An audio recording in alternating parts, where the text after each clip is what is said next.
નમસ્કાર ખેડૂત મિત્રો, સ્વાગત છે તમારું ખેડૂત ચેનલની અંદર। આજે તારીખ 18 જુલાઈ 2024 વાર ગુરુવાર આજના થરાદ માર્કેટ યાર્ડના તાજા બજાર ભાવ। તો ખેડૂત મિત્રો, આજે થરાદ માર્કેટ યાર્ડમાં જીરુના ભાવમાં થોડો ઉછાળો જોવા મળી રહ્યો છે। ઓવરઓલ ફરીવાર જીરુના ભાવમાં થોડો ઉછાળો જોવા મળી રહ્યો છે, તેમજ વરિયાળીના ભાવ અને રાયડાના ભાવમાં સ્થિરતા સાથે થોડોક વધારો જોવા મળી રહ્યો છે। તો ચાલો આપણે જાણી લઈએ કે આજે રાયડો, જીરું અને અજમાના ભાવ શું ચાલી રહ્યા હતા।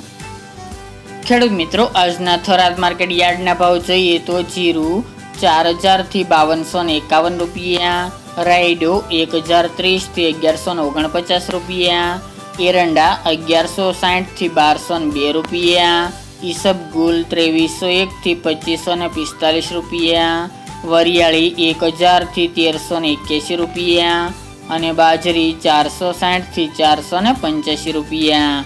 તો ખેડૂત મિત્રો, આ તાજના થરાદ માર્કેટ યાર્ડના તાજા બજાર ભાવ।